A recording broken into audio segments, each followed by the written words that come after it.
Hello once again, everybody, and thank you for joining me in the Bettor's Box. This is ATS.io's MLB betting podcast for Tuesday, September 29th. I am your host, Adam Burke.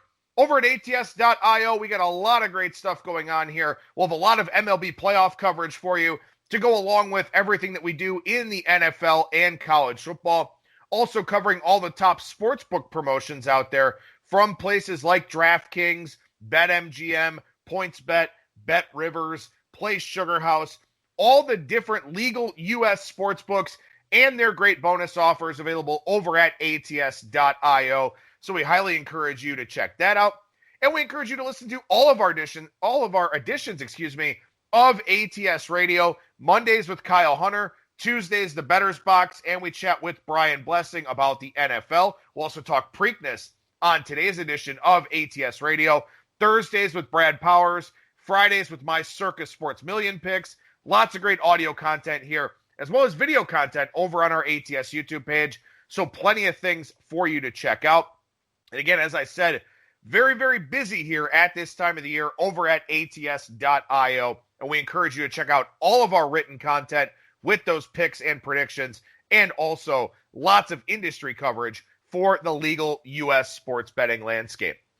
All right, well, today is the start of the Major League Baseball playoffs. The wild card rounds get underway in the American League today. National League starts tomorrow. So on today's show, I'll give you some general playoff betting tips from things that I've noticed, things that I've had success with, and then break down all 8 wild card series for you here. Trying to do this in as quick of a fashion as I possibly can so you're able to get this before the games actually start up here on Tuesday. But go ahead and talk about some general playoff betting tips first. And we talked about some of these on yesterday's show, yesterday's edition of ATS Radio with Kyle Hunter, but just want to recap some of these and kind of elaborate on them a little bit. In the playoffs, generally speaking, starters don't go as long as they will in the regular season.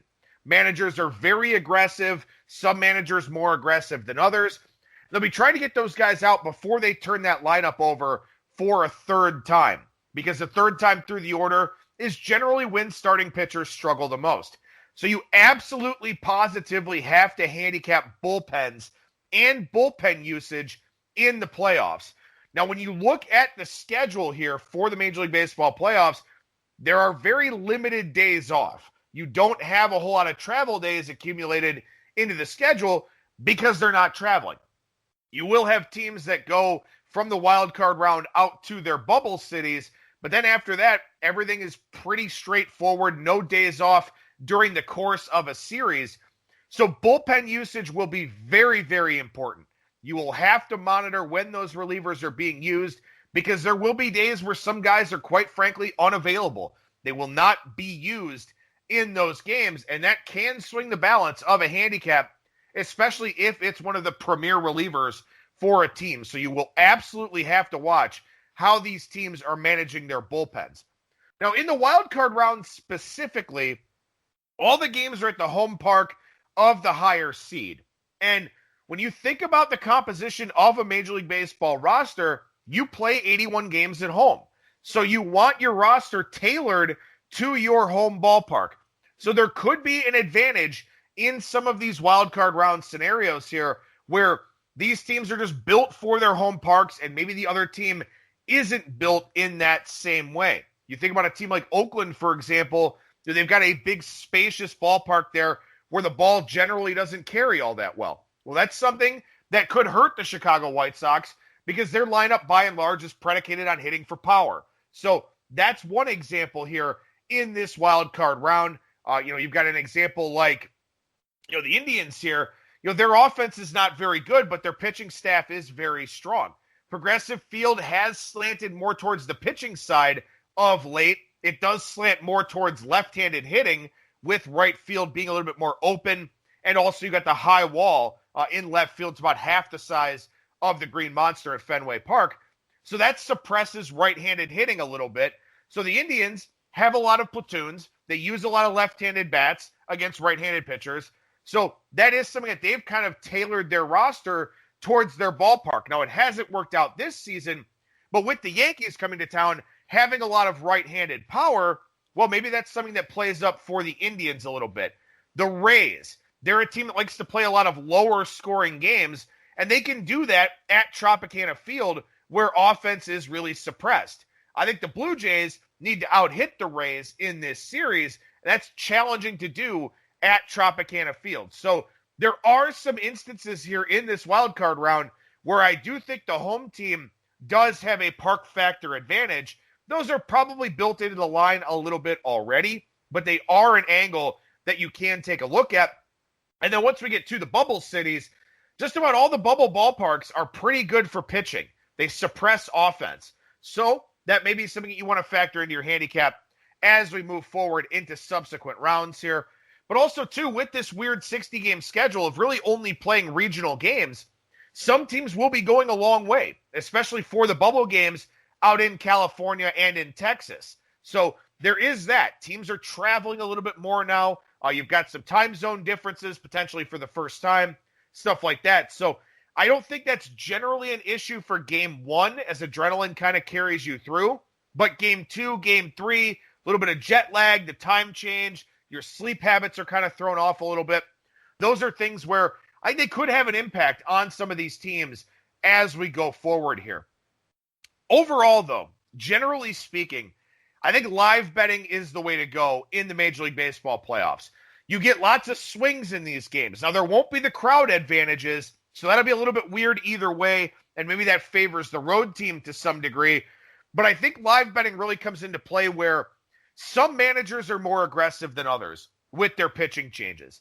Again, the third time through is something that managers try to avoid in the playoffs, but there are some teams with shaky bullpens, like the Reds, like the Cubs, like the Indians, at least the Indians bullpen here of late, where the starters may have to get pushed a little bit farther. Marlins, same thing. Their starters may have to be pushed a little bit farther here. So those are things where maybe from a live betting standpoint, you can look to take advantage. And also, too, in every game, these broadcast crews are always showing who's throwing in the bullpen. So you're going to know who's going to be coming in. And if it's not the guy you expected, if it's not a premier reliever in a higher leverage spot or a potential high leverage spot, that's a live betting opportunity for you. So those are things that you want to factor into the equation a little bit here as well. Again, I think pre-flop betting is challenging. I think live betting is the way to go in the MLB playoffs. Some good numbers that we talked about on the Monday podcast with Kyle Hunter. Totals of 6.5 and 7 have been bad under bets in the playoffs. That's not a big surprise. Unders of 7.5 and up have been pretty profitable. As Kyle said yesterday, just under 55% over the last few years. And dogs have a better ROI than favorites. And again, keep in mind here that, like I just talked about, starters generally don't go as deep. And a lot of times these lines are predicated and set up based on the starting pitchers. But in some instances here, the starting pitcher will be out there for less than half of the game. So especially as we get deeper into the division series and the championship series where you've got the back ends of the rotations going, you may get a starter that goes 2 or 3 innings and gets pulled before he turns that lineup over, but the line was based off the starting pitcher. So that's one of the reasons why, at least in my estimation, dogs have had a better ROI than favorites. Also, too, a lot of public influence with the playoffs because there's a lot more interest in general in Major League Baseball when the playoffs roll around. You already have people back with their sports betting accounts because it's football season and all that kind of thing. So I think you do get some inflated favorite prices based on some of the perception biases that are out there in the marketplace. Lastly here, and this is unique to this season, so we'll see how this plays out, but these teams have only played teams in their division for 40 games and then the opposite interleague division for 20 games.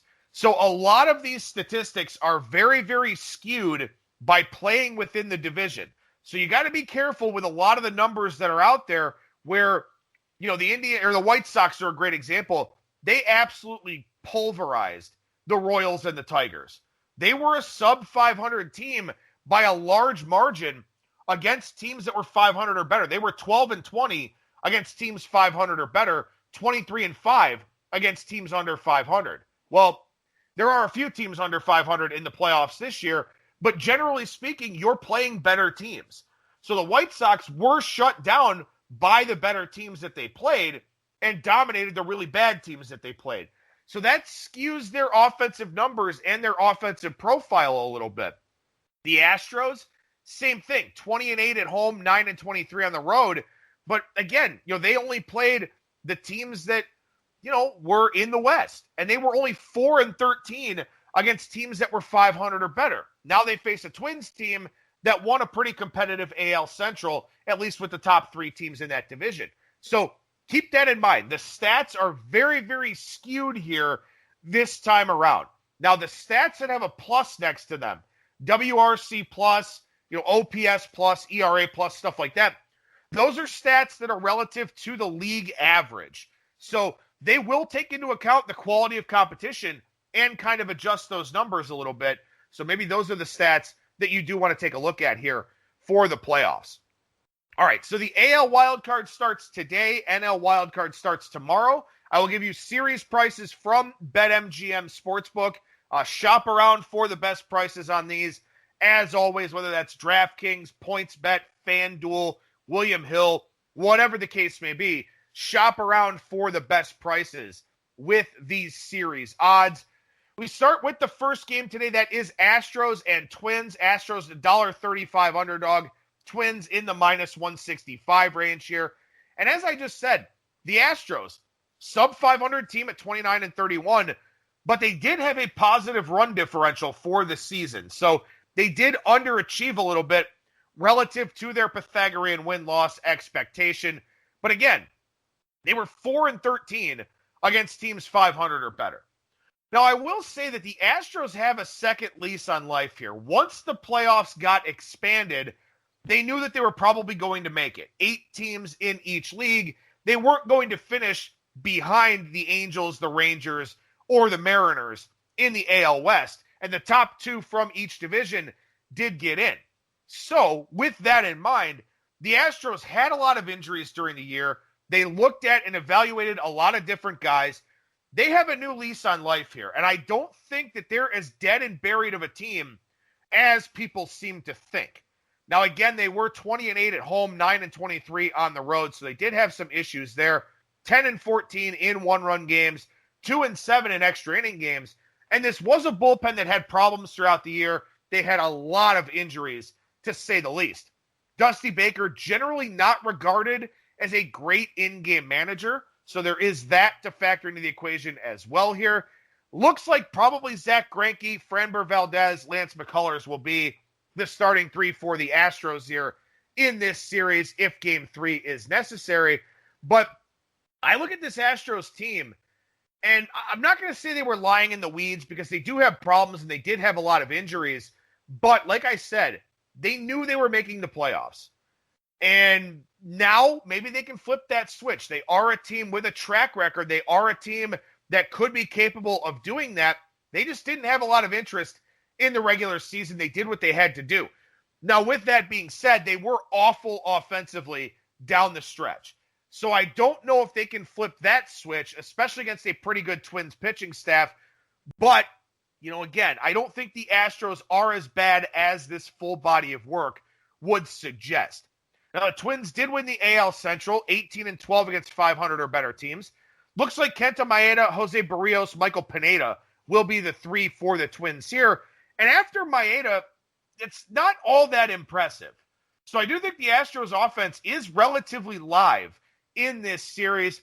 The Twins did allow the second fewest runs per game, and their offense got a little bit better later in the year after the slow start.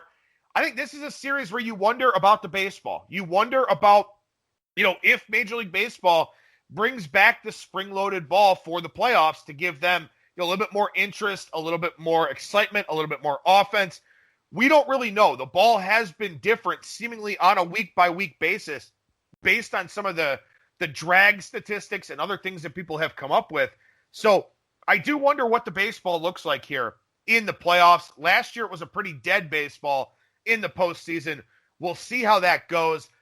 The Twins should advance here, but I would not be the least bit surprised to see the Astros win. They've got a lot of position player talent A lot of guys that underachieved this season. And again, I think they are a team potentially capable of flipping that switch. I'm not betting this series, but I think that the Twins should win, as the line implies. But if the Astros win, I don't think it's that big of an upset. I don't think it's that big of a surprise. And I do think purely from a value standpoint, I think the line is a little bit high here. So if I had to pick a series team in this one, I would take the Astros to win the series, but probably not going to be invested in that price unless something crazy happens here over the next couple of hours. All right, so we move on here to the White Sox and the A's. White Sox, a short underdog. A's, a short favorite here in this one, which is interesting because the White Sox are the Game 1 favorites with Lucas Giolito against Jesus Luzardo. The White Sox are sputtering going into the playoffs, so they've been in an offensive funk. Now, they have faced some really good right-handed pitching, and this is an angle that I've followed all season long with the White Sox. Above average right-handed pitching can, will, and has shut them down this year. They're 12-20 against teams 500 or better, 23-5 against teams under 500. So when the White Sox face bad pitching, they do very well with it. When they face good pitching, they do struggle, and in particular, good right-handed pitching. Now, for the year, their offensive numbers look really good because they've beaten up on so many of those bad pitching staffs. But now, at this point in time, you're generally not going to get a lot of bad pitching staffs. You're not getting a Tigers pitching staff. You're not getting a Royals pitching staff. You're getting much better pitching staffs here, and you're getting a lot of teams in the American League that have some very good right-handed starting pitching. One of those teams, though, is not the Oakland A's. So that is something that I do think helps the White Sox here in this series. Now, they will go Giolito, Keuchel, and to be determined in this series. I think Dane Dunning probably winds up getting the Game 3 start here, and I don't think that's a bad move by the White Sox to throw Dunning out there. Again, it's not like you need your starter to go 6 innings in the playoffs.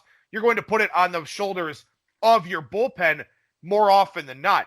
But again, like I talked about at the start of the show, Oakland's ballpark, the ball generally doesn't carry super well there. The White Sox are an offense predicated on hitting home runs and a high batting average on balls in play from making a lot of hard contact. The A's are a pretty good defensive team, even with the loss of Matt Chapman here, who is a very big loss, by the way, in this series. Oakland, on the other hand, has a walk-happy lineup. They don't make a lot of quality contact. They don't hit for a ton of power. The thing that hurts Oakland in this series is that Giolito, Keuchel, and the White Sox bullpen, those guys don't issue a whole lot of walks. And Dunning, to this point, hasn't issued a whole lot of walks either. So that really neutralizes the one thing that Oakland's lineup does really well, and that's draw walks. The A's don't have Matt Chapman. As I mentioned, I think that's a pretty big loss for them. They were third in walk rate during the season. The White Sox were 24th. So again, that's a big part of the strategy here for Chicago. They have to throw strikes. They have to trust the defense. Let the A's put the ball in play. Don't give them free base runners because this is an Oakland lineup that doesn't really make a ton of quality contact. Now for Oakland, they'll go with Luzardo in Game 1, Chris Bassett in Game 2. Game 3 is not listed yet, but I would go with Frankie Montas. I know Montas didn't have a great regular season. I'm not trusting Mike Fiers, and I'm not sending Sean Manaea out there against a White Sox lineup that hits lefties extremely well. One downside for Oakland here, they have played 6 games. 6 games against the team 500 or better this season. They're 34-20 against teams that are below 500. They're 2-4 against teams that are 500 or better. So they are stepping up in class here. Even though I think the White Sox, like all teams in the American League, have some flaws, they are stepping up in class here in a pretty notable way. Because the only over 500 teams they played this year are the Dodgers and the Padres. So this is a scenario to me where I actually like the White Sox in this series. It's a mild upset at best. But their pitching staff suppresses the best offensive tool for the Oakland A's. And again, Giolito's a game one favorite. If they win game one, all they got to do is win one of the next two. I think that's very doable for them. Again, as the playoffs go along, I don't believe in the White Sox chances. I think they will struggle against above average right-handed pitching, as they have most of the year. But in this particular series, I think they get pretty lucky. Now, Oakland does have an exceptional bullpen. That is something that could hold the White Sox back. A lot of good right-handed relievers in that group. But the White Sox bullpen has been pretty good as well. They've been better than I expected them to be. So I do like the White Sox to advance here, even though they've not played well, and even though I've kind of talked negatively about them at a lot of junctures here so far this year. But I do think that this series in particular does set up relatively well for them. So I do think the White Sox do advance. I think the minus 106, minus 105 price is not a bad look here in this series. The Blue Jays and the Rays. The Rays 40-20 during the regular season, 21-9 against teams 500 or better. The Blue Jays were outscored on the season, but they played a lot of one-run games. You give them a lot of credit for making the playoffs here. The bullpen did have some issues late, though. Their bullpen throughout most of the year, one of the better and more surprising units in Major League Baseball, but they wound up with a 4.71 ERA and a 4.57 FIP when all was said and done. And their rotation is questionable. Hyun-Jin Ryu will pitch game 2. They'll send out Shoemaker and Walker in games 1 and 3. They're trying to spread out the bullpen games, and I don't mind them doing that. And I don't mind Ryu in game 2, either with a chance to stay alive or a chance to win the series. But it is a difficult road to hoe for the Blue Jays because, again, their bullpen did slack off a little bit later in the year, and they just don't have the rotation depth that a team like Tampa Bay has. And Tampa Bay will be throwing Snell, Glasnow, and Morton at the Blue Jays. And, I really don't like the pitching matchups in this series for the Blue Jays. I think that Ryu's been great all season long, but the Rays can line up a bunch of right-handed bats against him, play to their platoon advantage. And, again, the Blue Jays are going to face Glasnow in that game with Ryu. And that's a tough spot to be in. That's an uphill climb for their offense. So even if Ryu pitches well, and he probably will, still, you may be behind the 8 ball a little bit in that game anyway. The Rays, their bullpen, one of the best in baseball. Again, they just keep finding useful bullpen arms. And also, I think Kevin Cash is a big upgrade, a big advantage for the Rays here in this series over Charlie Montoyo, who, oddly enough, Montoyo did come from the Rays, but I think Cash is one of the game's best managers. The Rays draw a lot of walks. They will hit for okay power. They do strike out a lot. But the Blue Jays, not a pitching staff with a ton of strikeout upside. So I think the Rays do advance here. They are a minus 223 favorite. This price is steep, but I do think that they do advance and take care of the Blue Jays in this series. Fascinating series here between the Yankees and the Indians. Yankees about $1.20 favorite. Indians even money in this one. The big story is clearly game 1. Garrett Cole, Shane Bieber. Bieber, the best pitcher in the league this season. Garrett Cole, the best pitcher in the league last season. This is a great game 1. And game 1 may, quite frankly, define the series, may decide who wins this thing. You beat the opposing team's ace, and that team really goes on its heels here for the rest of this series. Now, the big talking point outside of the Cole and Bieber matchup is that the Yankees have massive, enormous home road splits this season. A 542 slugging at home with a 146 WRC plus and a 384 WOBA. On the road, though, a 350 slugging percentage, a 297 WOBA, and an 86 WRC plus. So the Yankees took full advantage of Yankee Stadium and did not hit at all on the road. And they're on the road here at Progressive Field. Again, like I talked about earlier in the show, a ballpark that suppresses right-handed power with that high wall. And also, it's going to be chilly this week in Cleveland. Temperatures in the upper 50s, mid to upper 50s at game time, getting colder throughout the game. The wind is expected to blow out a little bit in games 1 and 2, but I can tell you from lots of years of experience, in March, April, September, and October, when it is chilly in Cleveland, the ball dies in the outfield. This is not a good offensive park at all when there is cooler weather. So think about that from an under standpoint, and you think about that from the standpoint of the Indians' offense as well, because the Indians don't hit. They are not a good offensive team. They want a low-scoring environment, hope for some opportunistic hits here and there, and try to win a lot of 3-2, 4-2 types of games. The Yankees can do that, though, and that is the worry for the Indians in this series, in that you get Cole in game one, Tanaka's a playoff assassin in game two, and furthermore, other than the narrative, and Tanaka does have the good numbers, but the sample sizes are relatively small, Tanaka's got that heavy splitter, and the Indians don't hit changeups and splitters. Their left-handed batters do not fare well against those pitch types. So this will be, in all likelihood, a very low-scoring series. Yankees have a great bullpen. Indians have a good bullpen. And again, the Yankees don't hit on the road. Indians don't hit anywhere. Would expect a lower-scoring series here. The one advantage that the Indians could have is that the Yankees led baseball in walk rate, and the Indians had the second lowest walk rate. Their starters don't walk anybody. Their bullpen can have some walk troubles, Karinchak specifically, but the Indians also miss a lot of bats. Second highest K percentage in baseball this season. So the way to beat the Yankees, to me, is with the strikeout. Again, I think we get lower scoring series here. The Yankees have more depth to the lineup, but they are very right-handed heavy against an elite right-handed rotation. I think this series is probably priced accurately with the Indians' offensive shortcomings.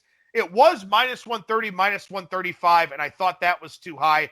The Yankees do have a managerial edge with Aaron Boone over Sandy Alomar Jr. I give the Yankees a slight edge, but I do think that this is a perfectly placed toss-up series. I think this is perfectly matched. I think you've got this Yankees offense, but the Indians pitching staff does match up well against them. The Indians offense is not very good. The fan in me obviously wants the Indians to win. I think the Yankees do advance, but I don't think it will be easy for New York. So I won't bet this series. I do give the Yankees the slight edge with the better overall lineup and the better manager in the dugout. So we shift to the National League here, which starts on Wednesday. We start with the Reds and the Braves here. Reds plus 115, Braves minus 139 per the odds, over at BetMGM. The Reds with the highest strikeout percentage in baseball. And the best way to neutralize a great lineup is with the strikeout. And the Braves have a great lineup. Best weighted on base average in baseball against right-handed pitching. But they're getting Trevor Bauer, Luis Castillo, and Sonny Gray. And specifically with Castillo and Gray, two ground ball guys. So that's something that would suppress Atlanta's power production because they hit a lot of doubles and home runs against right-handed pitching. But Castillo and Gray keep the ball on the ground. So I think the Reds get a decent matchup here, about as good as you can ask for, with their starting pitching against such a good offense. Now, for game one, Max Fried is great. I mean, Max Fried is an awesome pitcher, but he's thrown 1 inning since September 18th and 11 innings since the start of September. So you wonder about Fried and how, effective he's going to be, how sharp he's going to be in this series, not having pitched a whole lot in the lead up to the postseason. Ian Anderson's got great numbers, but, the stakes are raised a little bit now, and he can get a little bit erratic. The Braves do have an excellent bullpen, though, and I think that they're going to put this series on the bullpen for the most part. They have not named a starter for game 3. They'll probably go with a Johnny Holstaff type of approach and use everybody out there in the bullpen. And they have a better bullpen than the Reds. The Reds' bullpen has improved as the season has gone along. Lucas Sims has been a nice find. Amir Garrett's pitched well. Lorenzen and Iglesias have gotten things going. But the Reds are a team that will probably have to push their starters a little bit more. And they should feel comfortable with that because they've got 3 very good ones in Bauer, Castillo, and Gray. But we'll see if that third time through does wind up hurting them a little bit. Again, much like the Indians series with Cole and Bieber in game 1, Bauer and Fried could be the series here. I think the Braves have to win the Fried game. I really do think that that is something that they have to focus on in this series, and I don't know how long Fried will go. So the Reds they're a very live dog here. I think even though they don't have the offense that the Braves have, their pitching is dominant enough that they should be in all three of these games. And this is a series that, to me, will probably hinge on a handful of plate appearances. The Braves will issue some walks, and the Reds drew a ton of walks during the season. The Braves do not strike out a lot of batters. So that could give the Reds some opportunities. And again, I think this series comes down to batted ball luck. I think it comes down to a handful of high leverage plate appearances. I think the Reds are live. I don't think plus 115 is a great price, but I do think that the Reds are live. So, I mean, if I had to do anything with this series, I would look at the Reds. I think you're better off playing some Reds first fives and things like that in this series. Braves from a live betting standpoint, because their bullpen is better than Cincinnati's. I think those are the angles you look for in this series. I won't be surprised if the Reds advance. The Braves should win as the favorite. But like I said, I think Reds first five, I think Braves live betting, things like that are the way to approach this series. Marlins and the Cubs. Cubs about a minus 190 favorite here. Marlins plus 155. The question here in this series is whether or not the Cubs offense is bad enough to let the Marlins stick around. Because the Marlins are a bottom five offensive team. They're a bottom five bullpen, but they got a decent starting rotation. And again, teams looking to be opportunistic here in this wild card round because anything can happen in a best of three. The problem is the Marlins are going to run into Kyle Hendricks and Yu Darvish. I think the series could be over in two. I think you can cut down the juice a little bit by taking the Cubs in 2 games. I do think they win this series. This is probably my favorite of the series prices so far. And again, it's minus 190, so it's pretty easy to say that. But there is, look, I mean, the Marlins have good starting pitching. Sixto Sanchez is fantastic. Pablo Lopez, Sandy Alcantara. It's a good big three for them. Lots of stuff. Good contact quality against.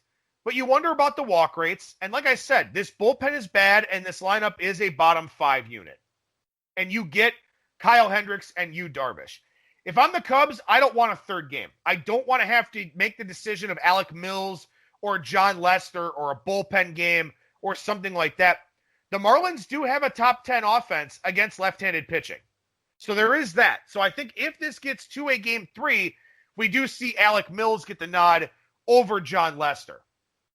But again, I think the Cubs are the pick here in this wild card round. The price is very big, but they're just a better all-around team. The Marlins are a great story, and their starting pitching is dangerous enough, but their bullpen is not good. 5.50 ERA, 5.65 FIP, bottom 5 lineup. They don't hit right-handed pitching well. The Cubs don't have a lot of lefties on the staff. The Cubs are going to win this series, I think. And like I said, I think you can cut down on the juice by taking them to win it in 2 with Hendricks and Darvish in those first 2 games. The Cardinals and the Padres. Padres a big favorite here in the minus 220 range. Cardinals in the plus 175, plus 180 range on the take back. The Padres do have some injury concerns coming into this series with Dinelson Lamet and Mike Clevenger. We'll see how the Cardinals set up their rotation. Looks like it's Kwang Hyun Kim in game 1, Adam Wainwright game 2, Jack Flaherty if they need him in game 3. I don't love the way they're setting up the rotation, but they actually had to kind of play out the end of the regular season, so maybe they felt more comfortable doing it that way. Lamet, Davies, and probably a bullpen type of game for the Padres in game 3. I would say Adrian Morejon maybe gets the start there. Maybe it's Paddock. I don't know. But the Padres have edges here. They've got the better lineup. They've got the better bullpen. And the Padres are going to get a low strikeout staff with Kim and Wainwright. And I think that really helps them because the Padres this year had one of the lowest strikeout percentages in baseball. And when they make contact, they do some very good things. They have a lot of high quality contact. The Cardinals, they really don't. So while I think this price is a little bit high, especially because the Padres are 6-7 here against teams with a winning record. They have not played a lot of good baseball teams this season. They are 31-16 against teams that are sub 500. The Cardinals are more or less a 500 team. So I think the Padres do advance. I do think this price is a little bit high solely because of the competition quality and because they have some of those injuries and concerns with the starting rotation. but they should advance here. This is not a series I anticipate playing a whole lot of things in. I don't really see a whole lot of live betting opportunities either, unless the Padres are down a run or tie, because I think they do have the better bullpen here in this series. Lastly, the Brewers and the Dodgers. Dodgers more than a $3 favorite here. Brewers make the playoffs as a sub-500 team. If Corbin Burnes was healthy, the Brewers would be a live dog to me, because Woodruff and Burnes in games 1 and 2 would give them a pretty good chance. But Burnes is out with an oblique. Brett Anderson has a blister. The Brewers bullpen is very good, though. Devin Williams and Josh Hader, two of the best relief pitchers in baseball. I think they can have some success in this series if they can play from in front. I don't know if they can play from in front. The Dodgers own right-handed pitching. They do a very good job in that split. And after Woodruff, the Brewers are very questionable with the starting staff. Adrian Hauser induces a lot of ground balls, but he doesn't miss a lot of bats. He's kind of an iffy proposition. Again, if Burnes was healthy, I'd have more to talk about with this series. Because he's not, the Dodgers will advance. Their lineup is just so much stronger. Again, they only played 13 games against a team with a winning record, and it's not their fault. You can only play the teams that are on your schedule. But the Dodgers are not a team that we worry about playing against above-average competition, because they're one of baseball's elite teams. For the Padres, I think it's more of a concern. For the A's, I think it's more of a concern. For the Dodgers, it's not. So the Dodgers will advance here. I don't think we worry too much about that. Again, if the Brewers had Burnes, they'd be live. No reason to bet a team minus 300, in a best-of-3 series here. But I do think the Dodgers, outside of the Woodruff game, and maybe they lose that game and have to win 2 in a row, outside of the Woodruff game, I think they do whatever they want offensively in this series, at least against the Brewers' starting rotation, until some of their relievers get into the mix. So covered all 8 wildcard series here. I'll have a show today with Brian Blessing talking about the Preakness and Week 4 in the NFL. Lots of content over at ATS.io and on ATS Radio for you to enjoy. That'll do it for me. Thank you so much for listening, everybody. And remember that you will never strike out when you're in the bettor's box.